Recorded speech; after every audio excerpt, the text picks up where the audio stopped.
you hooking it on to? That silver piece right there. Just twist it around.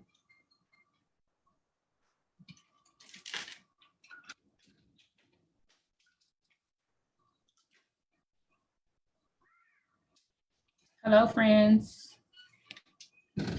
We are here. Sorry for the delay.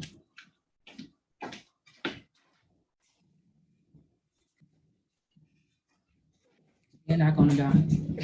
Girl, she crazy. Hello. She's crazy. Whew.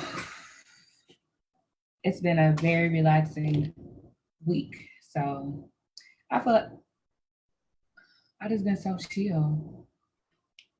So you're talking all sexy. I've been so chill, like because it was such a long night Sunday. So I just been catching up on my Z's. Sunday. Working. Sunday. That's when we was with Wrangler Shy.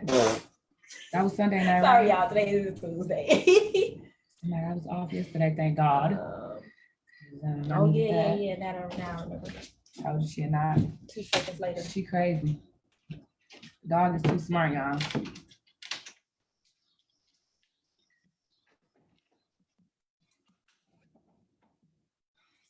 Nova. Okay, baby. I'm gonna leave her on this thing because you have to play and I can't stop and take you off, girl. So how's everybody doing today?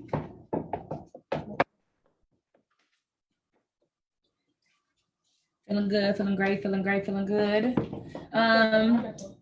So season 2, episode 6. Yes, there's 2 episodes left. 2 episodes left in this season. We're gonna try to rock out hard. Maybe these next 2, especially the last episode. What do you mean a swap? Not today. Like a swap. Nova, go chill. Go sit down. Go sit. Okay, so today we are discussing asset or risk. First of all, can't even start without saying the whole little shindig. So welcome to Wine&Grow. I'm Ken. I'm Kay, y'all. Kay. I'm Ken. And we wine when we grow, and when we grow, we need wine. So let's get to it. Asset or risk. So we can get real technical first. Let's get. So my Wine&Grow show that is out and ready for this episode. So an asset, a useful or valuable thing, person, or quality. Official definitions, right? Risk, a situation involving exposure to danger. Ooh, that's made this even more deep. So we're talking about asset or risk in forms of relationships, right? So an asset, like we said, something that's basically bringing something good to you. A risk is something that's bringing negativity, harm, danger, all of that stuff. Sorry, I'm just thinking about this whole thing in my life. What you got to say? What you got to say?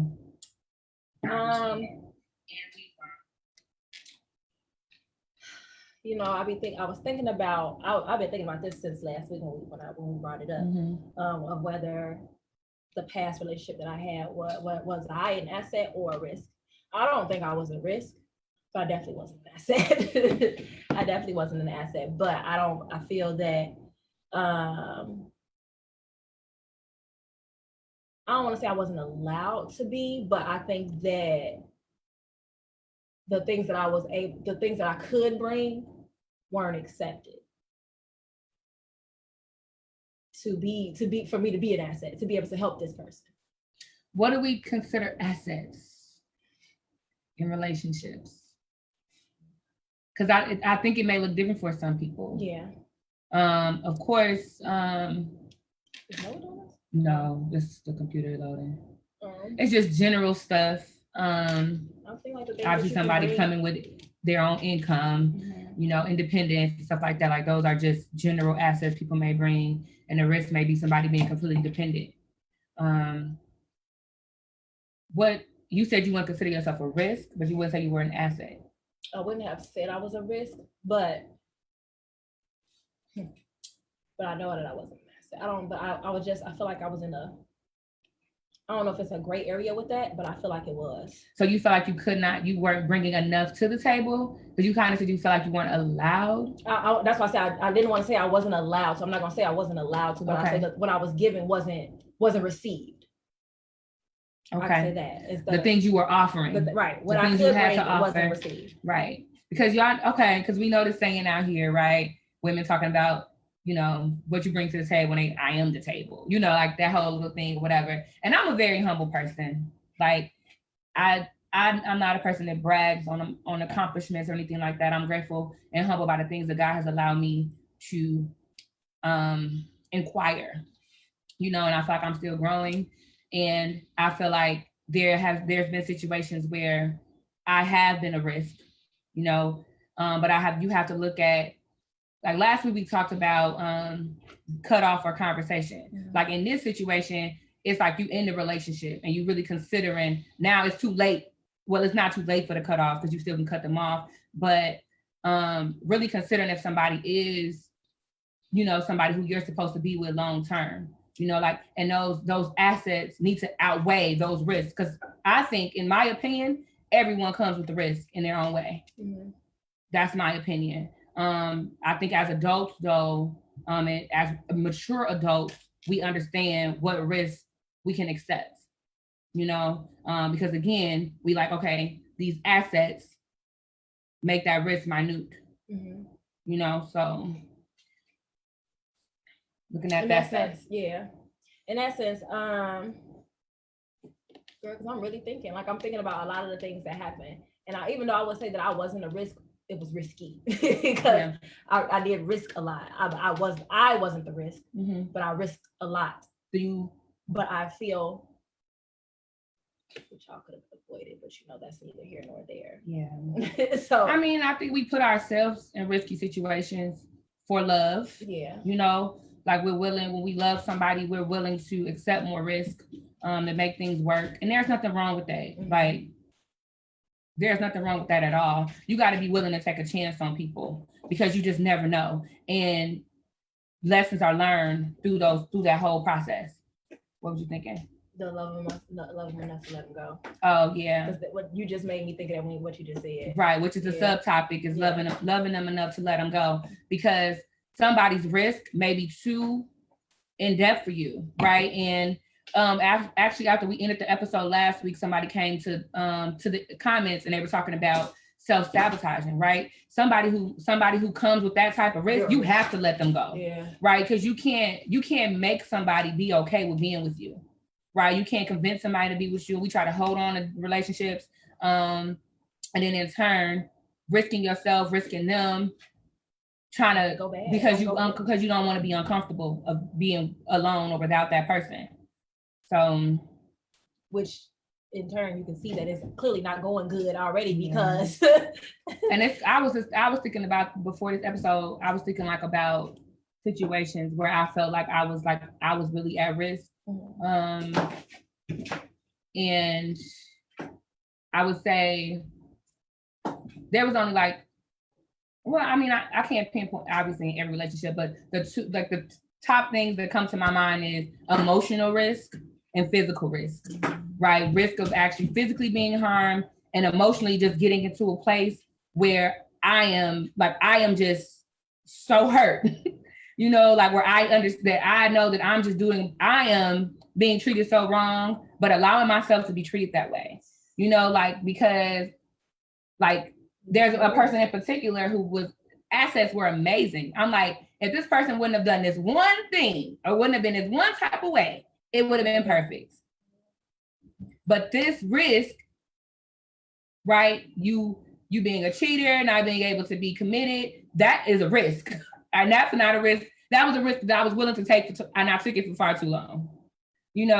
Just out of the sense of wanting someone there. I put myself at risk. My heart, I put my feelings at risk. And that's not something that I'm afraid to admit. Mm-hmm. But again, I was willing to put myself out there for the sake of one, taking the chance, because I don't know if this person is willing to change, and I'm not saying do that, because this person also told me who they were, what type of things that they've done. And I was like, oh, okay. We expect something different. Expect something different out of this person. Like, and this wow. Yeah. Jesus. Expectations. Expectations. Believe somebody when they tell you who they are. Yeah. Because that's a whole nother thing. Y'all see this dog climbing all off the couch. She's crazy. I thought she fell. Yeah. That's a whole nother thing. But I believe there was a lot of risk in my relationship. I believe that, well, because I just had it in my head, say it the right way before I was trying to say it out loud.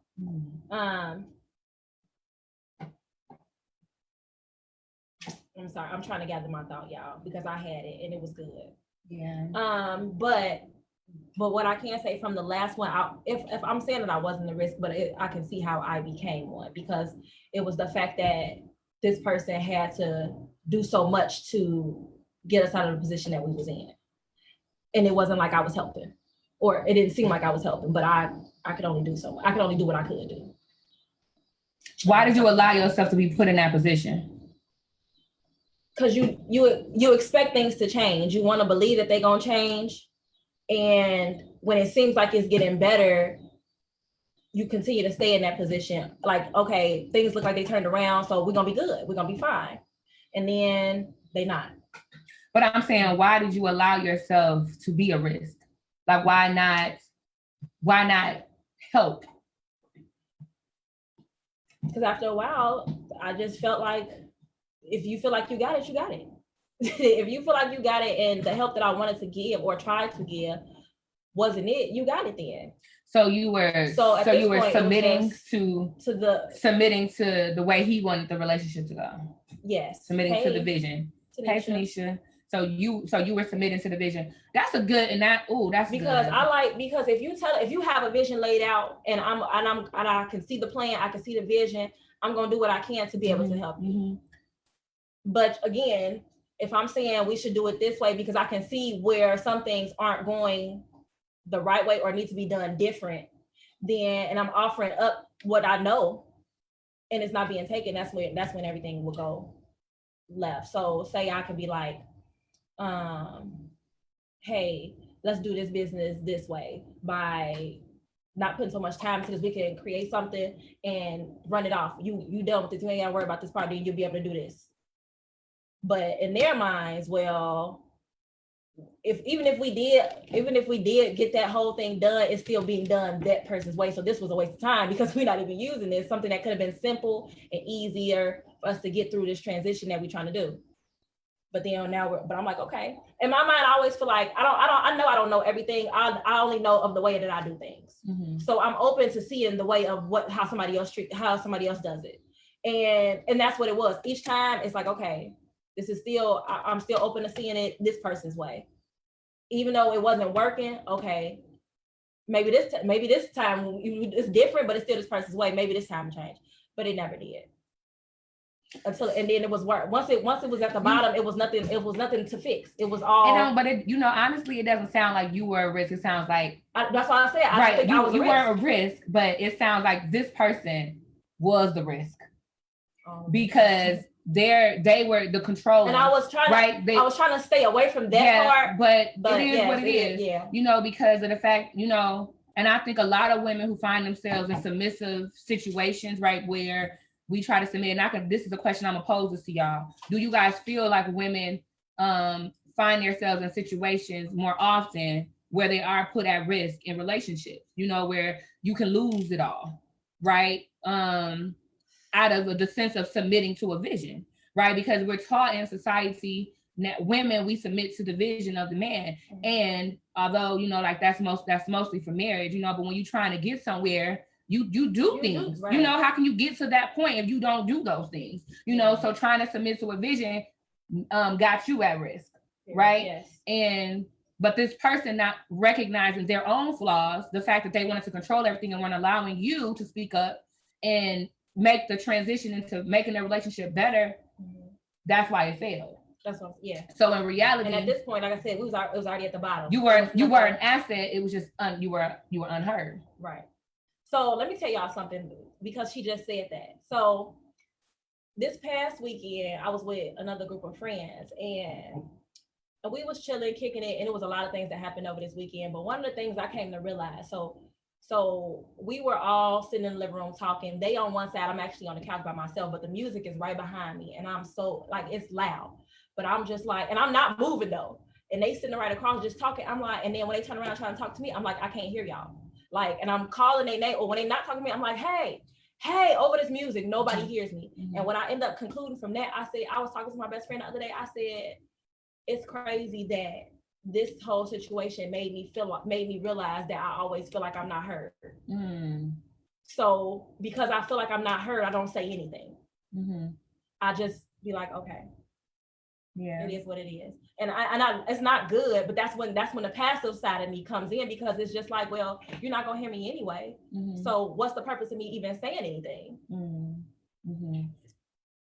That was a real moment, and that's what puts you at risk. Yeah, that's what makes you very vulnerable in relationships. The fact that you're willing to be passive, because you don't want submission, like trying to make blanket it as submission, but really you just allowing somebody to run over you. You know, that's why we got to be careful with what we say is being submissive and what's not. Yeah. You know, like so, because I've been watching the game on Netflix, and that's what's happening a lot in this show. Mm-hmm. A lot of women putting themselves at risk for the sake of the careers of the men who play football. So you have women who are girlfriends, women who are wives, and they come into the situations with stuff, right? Mm-hmm. Like Melanie, she's a med student, all that type of stuff, but she's risking it all to support his dreams. So if you leave me, now I have nothing. Like he's paying for her college tuition, he paid for her car.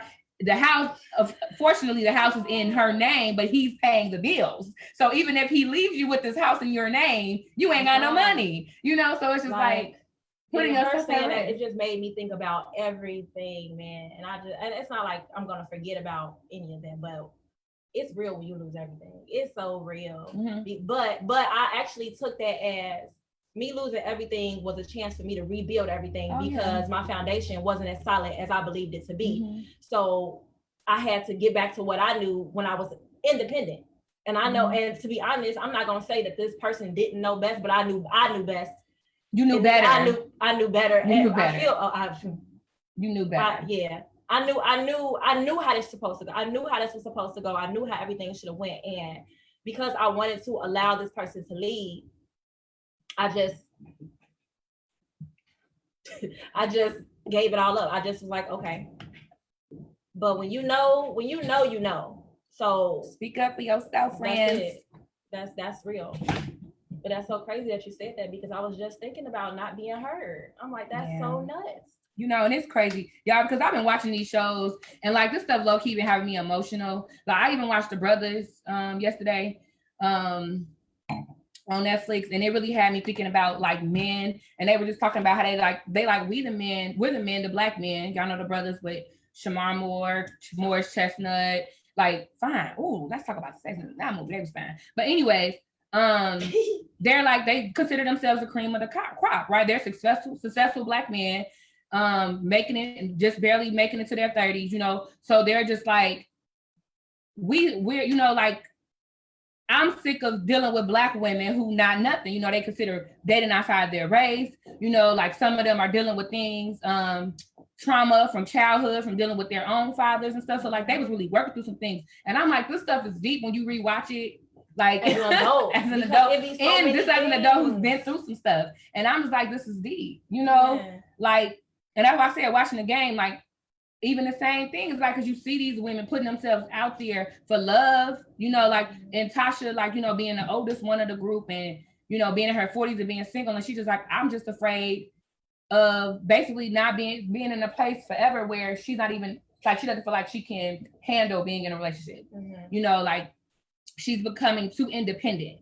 Mm-hmm. And I said, ooh. That's deep. Yeah. She's like, I don't want to get to a place where I cannot allow myself to be with someone. And I was actually going to talk to you about that, because like I was thinking with there's someone who's interested in me now, and I've been like, but I'm like, maybe I'm sabotaging it, self-sabotaging it, you know, like, but when I think, you know, but there's different aspects to think about, you know, of the relationship, but you know, when you've been single for so long, and things have failed, you know, you kind of get used to being alone. You get used to things failing, you know. So it's like I'm trying to embrace, but it's like there's still subconsciously a piece of me that's like, this is going to go this way too, you know.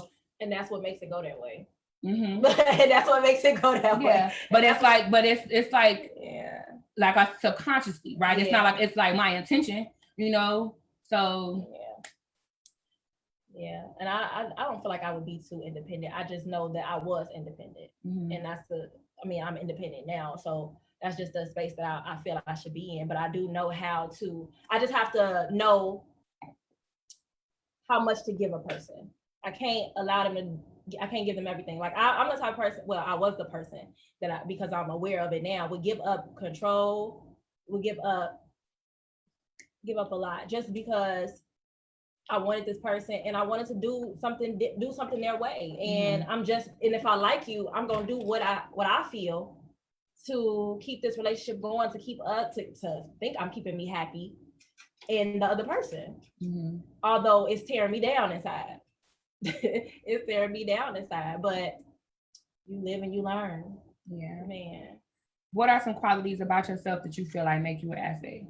Make me an asset. I mean, like, asking. So I know that I'm a thinker, so I do have ideas, like especially when I see, like I said, when I see your vision and I can and it's in play and I can see how things need to be changed, my mind gets moving fast. So I know that I can help build anything. Yeah. I know I can help build anything. It's just putting your mind to it. I know how to take care of a household by myself and with somebody else. I know how to get a full household. I have 2 children and it was just a household of 4 last year. So I know it's a lot of things that I know how to do. And it's a lot of things that I'm working on, but I know that I can be encouraging. I know that I know how to be there for people, whether it's my friends or a spouse. I feel anyway. If I ain't been there for y'all, I'm sorry because I'm trying to be there for myself right now too. But matter of fact, I'm not sorry. I'm not sorry because I am in a different space and it's a time for me to be there for myself and not overexert myself to other people. But that's growth and you would like me better this way because I'm pretty sure I can offer more this way because I know what work I've done on myself and I know a lot of people can see that work, but it's a lot. I feel like it's a lot, especially now. Look, Niche just said, don't be sorry because I just said I'm not sorry. And it's not to offend anyone because if you're getting offended, you're taking it personal and it's not a personal thing for you. So yeah, it's a lot though. Yeah, I definitely look at more emotional assets in people now. Yeah, you know, like before in dating, you look at all that tangible stuff. Do they have an education? You know, do they have a job? Am I able to be vulnerable? But like now, what matters to me is energy. Energy, like that's like top on my list. Like energy. Like if I'm around you and being around you upsets me, like it's not good. We're not good. Irritates me, like, and that's when I was saying when I was this guy that I'm considering, it's just like the energy don't match though. It's like you're fun, we can dance together, all types of stuff, but like no, it's just something about it that's unsettling for me. And and that's what I have to respect more than anything right now. It's like in this situation, this risk is different. Like, because I would be basically risking like my energy, your peace, my peace. Yes, you know, like I don't want that interrupted. My, you know, so like everything. Right, and I feel like that's something that I feel like is an asset of mine. You know, when it comes to the right person, is I'm going to bring peace. You know, like and you know, and I've been hearing that a lot lately about myself. Is like the people like my energy. I remember it was a time when people didn't feel my energy. Yeah. Like, you know, people's like, no, they didn't like my energy when I came around. You know, like so now being in a space where people like, you know, like you're like, it's just like people can relax around me. People feel like they can talk to me, you know, and that's an asset. You know, like I want people to be able to be vulnerable with me. I want a man to be able to know he can talk to me and not feel like he's going to be judged and stuff. You know, like I want him to know that he's going to be supported with me. Like those are the things, those are the assets that I bring, you know. knowing, like Sequoia said, like if you got a vision and I get a hold of it, we gonna see this thing through. I got your back. You know what I'm saying? Like there's nothing about me that's going to allow the people who are in my life to fail at something that you're involving me in. Now, if I don't know about it, I can't help you. But if you talking to me, we dealing with this, I got you. You know, I'm already thinking about ways that I can help you. You know, I'm just waiting on you to ask. You know, so Nova down. Y'all, she's trying to play, and I can't play with her right now. Yeah. Sometimes you have to be stingy with you. Keisha said that's true. Very that's true. why Nisa don't be sorry. Mm-hmm. Yeah, I can't. Yeah, because that'll make you a risk. Like if you stretching yourself, you know, for other people, then you become a risk because you continue to try to make them happy and not focusing on you. And that could be what could have considered me a risk. Yeah. Because I was not focusing on myself. So I'm drowning. And because I'm drowning, I can't give you what you need. Mm-hmm. So at this point, we're going down. We're going down. Although you are the lead, I'm still the one that's holding up this whole ship together. It's like if I'm not good, ain't none of this good. Because at the end of the day, like we see the man, but usually the woman is carrying a lot of weight. And if we want to be honest and be real, you know, like women are carrying a lot of the weight in households. Emotionally, you know, it may not be tangibly, like financially or whatever, you know, but like women are doing a lot. Again, like watching the game, I could see that, you know, like Kelly had that breakdown up in season 1 because she was doing so much for the family and Jason was not paying attention to her, you know, and she just had a whole anxiety attack. And then he saw her at that point. Like it should not take for a person to break down for you to see them, you know, like, and it's like we would consider ourselves a risk in that, you know, but in reality, we're not the risk they are. You created a risk. Yeah. A risk was created because Yeah. So you have to definitely keep yourself first. Yeah. Because you will make yourself I am a priority. Mm-hmm. Period. Okay? And that's what I had to figure out and I also realized too that I was asking this person for something that I wasn't giving myself. I was not making myself a priority. So why would they make me a priority? Yeah. And sometimes we have a hard time letting people go. And like we the subtopic of this was, you know, love them enough to let them go, you know, because people can come with so much good. And you try to hold on to that good, but those risks are too much. So sometimes you just have to love them enough. Because somebody posted this on their status the other day, and it was like, are you able to be friends? And this goes into another topic. We're gonna talk another subject we get in later. But can you be friends with somebody who friend zoned you? Basically, so it was intending to be an intimate relationship, but turning to being friend zone. But I think, you know, of course, because sometimes we misread the purpose of connections, right? Which is a topic that we're going to discuss in a couple of weeks, you know? So like, that's me loving you enough to put you in a space where I know I'm not going to hurt you by sacrificing a romantic relationship with you when I know we are better off being friends, you know? So because you have all of these assets, I don't want to lose you. However, we won't work romantically. So let's let that go, you know? I'm okay with being friend zoned. And I think when you become okay with rejection, you're okay with being friend zoned. And I'm okay.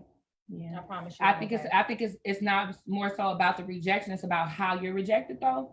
You know, like obviously somebody being rude and pushing you off, like that's going to hurt you. But if you have a conversation with me and we get to an understanding, it's easier for me to accept. Like because rejection, that's hurting. You know, that's something that's going to hurt people. You know, that's something that bruises your ego, bruises your heart. It doesn't matter how you reject somebody. It's just because the space that they could be in, rejection could feel like that's all they know. And then this person is just adding on, it's just hurting them more. So, and they can be let down easy. So that's what I'm saying. At this point where I was rejected, it was just like, I don't want to talk to I ain't gonna try to talk to nobody because I don't want to be rejected. Like, but that's not good either.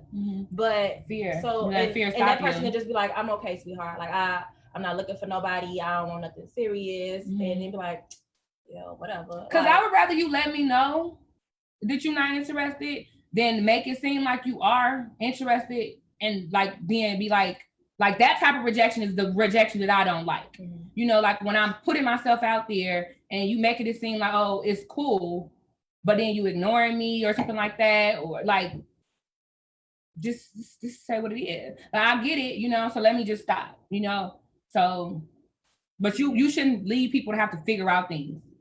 Like, just be straight up, just communicate. But see, some people are, and that's why I'm saying some people are straight up, but depending on the space that person is, they still gonna take it as if this person was trying to play them. That person a risk. Period. The person who can't, but that's what I'm saying. Converse about but what's real. If they can't take or if that person can't take it, even if it was sick, even if it was people with good communication are an asset. Yeah. People who can take things from you are an asset. Like criticism, right? Because obviously nobody wants to be judged, but somebody who can actually take criticism from you, that's an asset. Though these are the type of things we're talking about that are assets. Good communication, being able to take criticism. Like, that's what I'm looking for. You know, we can sit down and have an adult conversation. I can tell you what I like and what I don't like. You're not gonna be offended by it and run away. No arguments. I can tell you my flaws, and you're not gonna be offended and run away. We're gonna sit down. We're gonna have an adult conversation. Adult conversations is nice. Adult conversations are amazing. Assets. Like, and it's real communication. We ain't talking about arguing and nothing like that. That's because that's not good communication at all. I've gotten better, I feel, with communication, because I didn't like to express a lot of stuff. Yeah.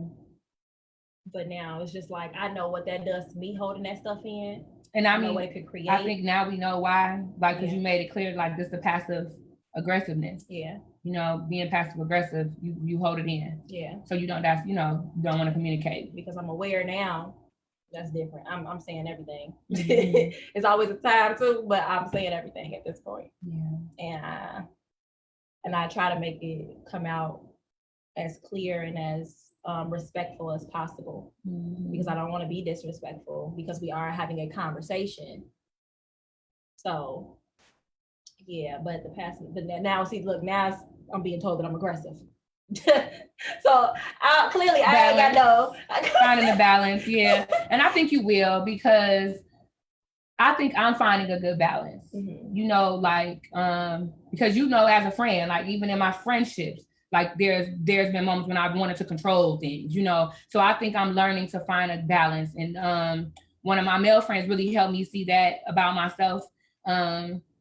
Like, dang, Ken, you coming on too strong. Like, this how you be talking to dudes? Like, because if you talking to them like that, and I know why you single. It's like, dang, check me, put me in. And that's why, remember we had that episode about being friends with the opposite sex. Like, sometimes it's beneficial to see that, because you can hear things from the other perspective, you know, like, because I wasn't thinking about that, you know, like how strong I may be coming on and stuff like that. So I'm learning. I feel like I'm finding a good balance. Yeah. So, and I can tell too, again, by people like respecting or acknowledging the energy that I bring, you know, like, I can see that I'm making a change, you know, just by how people feel around me. So yeah. So I mean, and what's the overall message you want to give with this asset or risk? I usually give a summation. I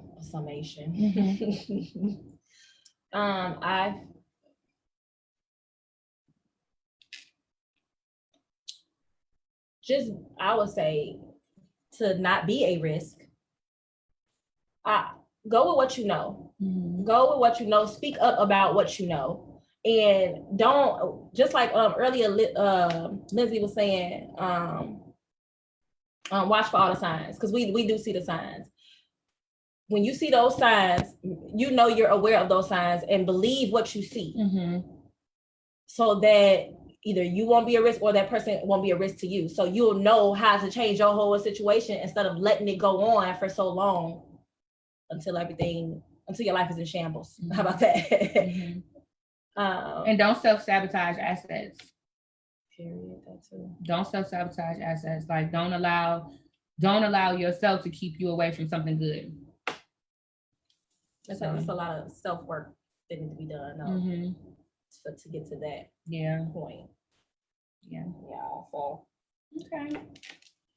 Well, guys, I think This that's was a pretty serious one today. this was, and I like, and I didn't realize that this one was gonna be as, and I mean it's not As super deep. serious, but I didn't, because a lot of our topics this season haven't been so right. deep. They've been more relaxed and more fun. Yeah. That was kind of the point.